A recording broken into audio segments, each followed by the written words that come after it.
Ini sering jadi pertanyaan ya, berapa lama sih isolasi mandiri atau isoman menurut peraturan Kemenkes yang terbaru? Apakah betul dok 5 hari atau 10 hari atau 14 hari? Apakah perlu save ulang?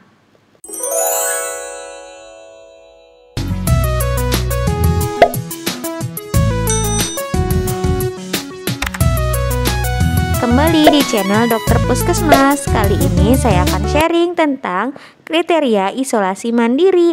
Sering jadi pertanyaan ya, sebenarnya berapa lama sih isolasi mandiri dilakukan?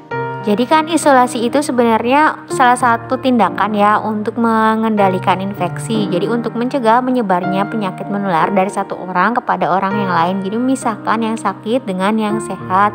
Nah, selesai isolasi berarti daya penularannya itu sudah sangat rendah atau dianggap sudah tidak menularkan lagi. Nah, saya akan menyampaikan kriteria selesai isolasi itu seperti apa. Begini kriterianya. Pada kasus konfirmasi yang tanpa gejala dari awal atau asimptomatik, itu tidak dilakukan pemeriksaan follow up dengan PCR dan dinyatakan selesai isolasi setelah 10 hari isolasi sejak pengambilan spesimen diagnosis konfirmasi positif. Jadi misalkan ya, si A positif tanggal 1 Februari 2022 dan dia tidak memiliki gejala sama sekali dari awal. Nah, maka si A itu isolasi dari tanggal 1 sampai 10 Februari 2022. Jadi tanggal 11 Februari 2022 berarti si A sudah selesai isolasi dan bisa minta surat keterangan selesai isolasi dari puskesmas wilayahnya. Dan sejak tanggal 11 Februari tersebut berarti si A sudah dapat beraktivitas lagi seperti biasanya. Nah, kalau yang bergejala kriterianya berbeda lagi ya. Gejala ringan dan sedang itu juga tidak usah dilakukan follow up dengan PCR lagi, tidak usah diperiksa lagi dengan PCR. Dan dinyatakan selesai isolasi jika sudah 10 hari isolasi sejak tanggal gejalanya dan ditambah minimal 3 hari setelah tidak lagi menunjukkan gejala demam dan gangguan pernafasan. Sebagai contohnya si A memiliki gejala selama 2 hari.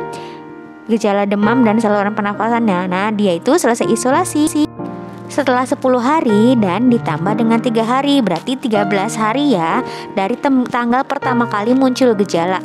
Misalkan pertama kali muncul gejala tanggal 1 Februari, walaupun diceknya tanggal 3 Februari, tapi dihitung hari pertamanya adalah tanggal 1 Februari.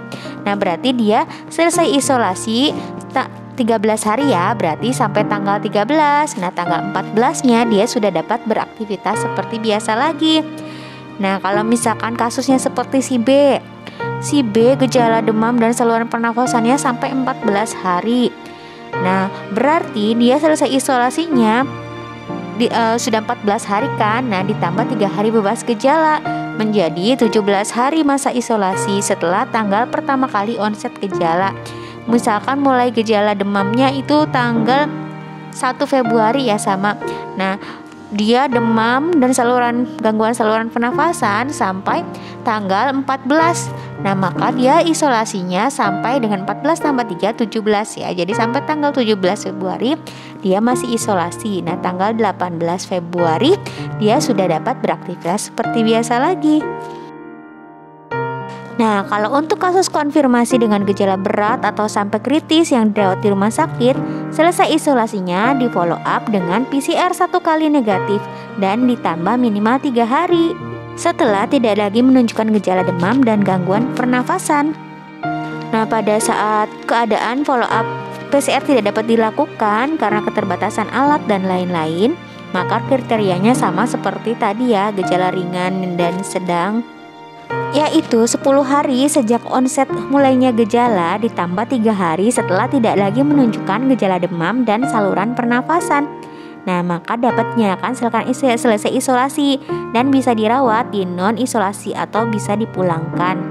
Nah, setelah dipulangkan maka di rumah tetap isolasi ya selama 7 hari. Nah, misalkan si C ya itu sudah selesai isolasi di rumah sakit, kemudian sudah dipulangkan. Nah, maka di rumah isolasi lagi 7 hari. Setelah itu hari ke-8 berarti sudah selesai isolasinya dan bisa beraktivitas seperti biasanya. Berarti nggak usah follow up dengan PCR ya dok ya. Nah, kalau misalkan ada dananya, ada sarananya. Jika ada perbaikan klinis pada saat isolasi mandiri atau isolasi terpusat, dapat dilakukan pemeriksaan NAT. Contohnya salah satunya PCR ya, bukan antigen, di hari kelima dan hari ke-6 selang waktunya pemeriksaannya 24 jam. Nah, jika hasil negatif atau CT-nya di atas 35 2 kali berturut-turut, maka dikatakan selesai isolasi atau sembuh.